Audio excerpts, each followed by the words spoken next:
ভারতের কর্পোরেট জগতে সাফল্য এর একটা দাম আছে, একটা অদৃশ্য দাম, যা লক্ষ লক্ষ কর্মীকে একটা শিকলে বেঁধে রেখেছে। কিসের শিকল? অতিরিক্ত কাজের চাপের। তো আজকের এই আলোচনায় আমরা ঠিক সেই মানবিক মূল্যটা নিয়েই কথা বলবো, যা সবার চোখের আড়ালে কেড়ে নেওয়া হচ্ছে।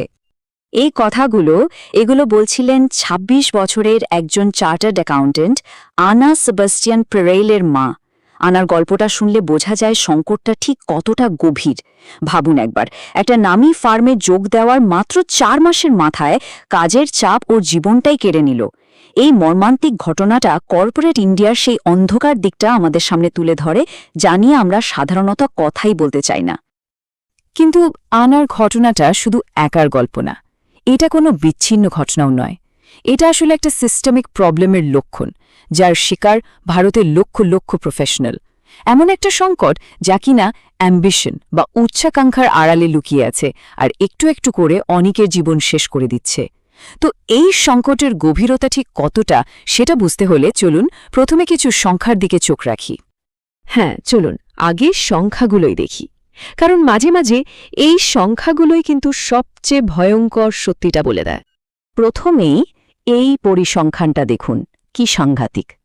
ভারতে প্রায় ৫৯% কর্মী বলছেন তারা বার্নআউটের লক্ষণ অনুভব করছেন, আর সারা বিশ্বের গড় কত জানেন? মাত্র ২২%।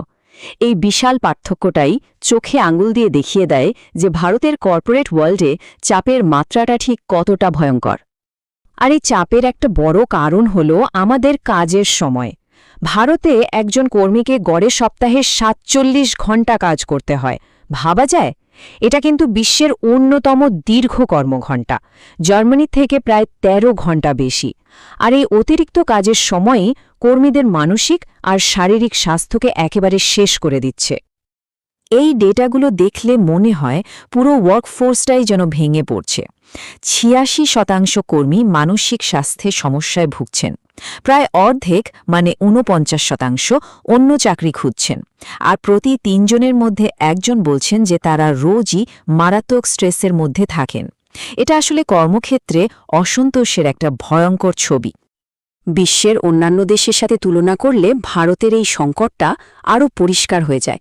দেখুন, ওয়ার্কপ্লেস স্ট্রেস তো এখন একটা গ্লোবাল সমস্যা, কিন্তু ভারতের দিকে তাকালে দেখবেন রোজকার কাজের চাপ আর ওয়ার্ক লাইফ ব্যালেন্সের অভাব অন্য অনেক দেশের থেকে অনেক অনেক বেশি। মানে এটা আর কোনো বিচ্ছিন্ন সমস্যা নেই, এটা এখন একটা জাতীয় সংকট। কিন্তু প্রশ্ন হল, এই মারাত্মক চাপটা তৈরি হচ্ছে কিভাবে? এর মূলে আছে একটা বিশেষ কালচার, যা ডিজিটাল টেকনোলজির জন্য আরও জাঁকিয়ে বসেছে। এটাকে বলা হয় অলওয়েজ অন কালচার, মানে আপনাকে সব সময় অ্যাক্টিভ বা সক্রিয় থাকতে হবে। এই দুটো সংস্কৃতির তুলনাটা একবার দেখুন। জার্মানিতে শুক্রবার বিকেল হওয়া মানে উইকেন্ড শুরু, কর্মীরা সোমবারে আগে একদম আনরিচেবল। আর ভারতে কি হয়? উইকেন্ডেও কাজের আলোচনা চলে, গভীর রাতে আসা ইমেলের উত্তর দেওয়াকে এখানে ডেডিকেশন বলে ধরা হয়। আর এই মানসিকতাই আমাদের ব্যক্তিগত আর পেশাগত জীবনের মধ্যেকার দেওয়ালটা ভেঙে দিয়েছে। এই অলওয়েজ অন কালচারেরই একটা অংশ হল ফেস টাইম কালচার। এর মানেটা কি? মানে হলো, আপনার কাজ হয়তো শেষ হয়ে গেছে, কিন্তু শুধু বসের চোখে ভালো সাজার জন্য আপনি অফিসে বসে আছেন। এখানে আপনি কতটা দক্ষ তার চেয়েও বেশি গুরুত্বপূর্ণ হয়ে ওঠে আপনি কতক্ষণ অফিসে থাকছেন। ভারতের একজন মার্কেটিং প্রফেশনালের এই কথাটা শুনলেই ফেস টাইম কালচারের আসল ছবিটা পরিষ্কার হয়ে যায়। এখানে আপনি কতটা ভালো কাজ করলেন তার থেকে বড় হয়ে দাঁড়ায় আপনি কতক্ষণ অফিসে বসে থাকলেন। আর ঠিক এই কারণে কর্মীরা কোনো কারণ ছাড়াই ঘণ্টার পর ঘণ্টা অফিসে থাকতে বাধ্য হন। এই যে এত মানসিক চাপ, এটা কিন্তু শুধু মনের ওপরই প্রভাব ফেলে না, এর মারাত্মক প্রভাব পড়ে আমাদের শরীরের ওপর।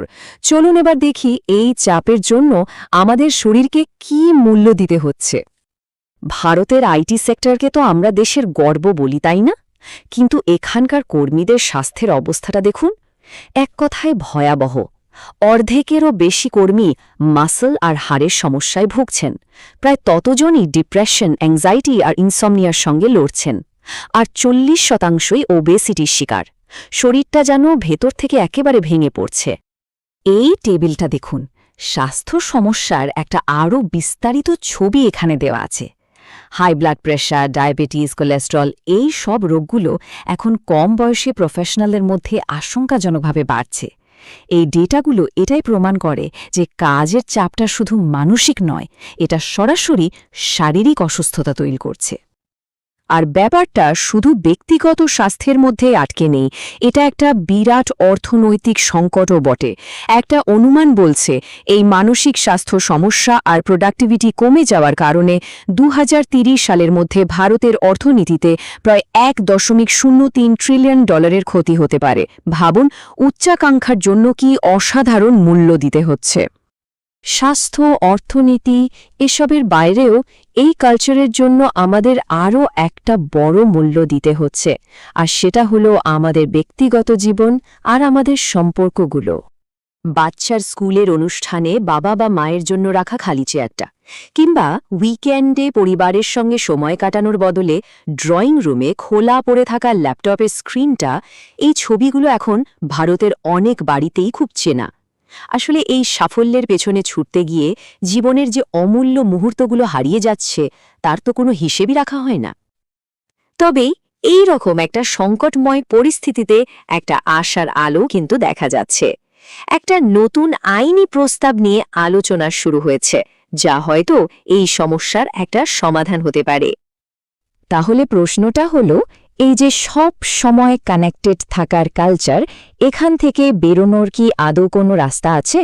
কেরালায় প্রস্তাবিত একটা বিল হয়তো এই প্রশ্নের উত্তর দিতে পারে।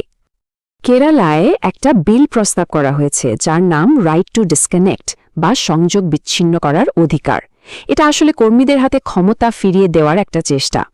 এই আইনটা চালু হলে কর্মীরা কাজের সময় পর অফিসের ফোন, ইমেল বা মেসেজ ইগনোর করার আইনি অধিকার পাবেন, আর তার জন্য তাদের বিরুদ্ধে কোনো ব্যবস্থাও নেওয়া যাবে না। এর আসল লক্ষ্য হল বিশ্রামকে একটা মৌলিক অধিকার হিসেবে প্রতিষ্ঠা করা। আর এই উদ্যোগটা কিন্তু নতুন কিছু না। ফ্রান্স, স্পেন, বেলজিয়ামের মতো অনেক দেশেই এ ধরনের আইন আগে থেকেই আছে। কেরালার এই বিলটা ভারতকে সেই গ্লোবাল মুভমেন্টের একটা অংশ করে তুলেছে, যার লক্ষ্য হল ডিজিটাল যুগে কর্মীদের একটা সুস্থ কাজের পরিবেশ দেয়া। তবে সব শেষে একটা বড় প্রশ্ন কিন্তু থেকেই যায়। আইন হয়তো কাজের সময়সীমা বেঁধে দিতে পারে, কিন্তু সেটা কি আমাদের সমাজের গভীরে ঢুকে যাওয়া এই হাসল কালচার বা কর্মসংস্কৃতিকে বদলাতে পারবে? যেখানে বেশি কাজ করাকে ডেডিকেশন হিসাবে দেখা হয়, সেখানে শুধু একটা আইন কি সত্যিই যথেষ্ট? এই প্রশ্নটা আজ আমাদের সবার ভাবা দরকার।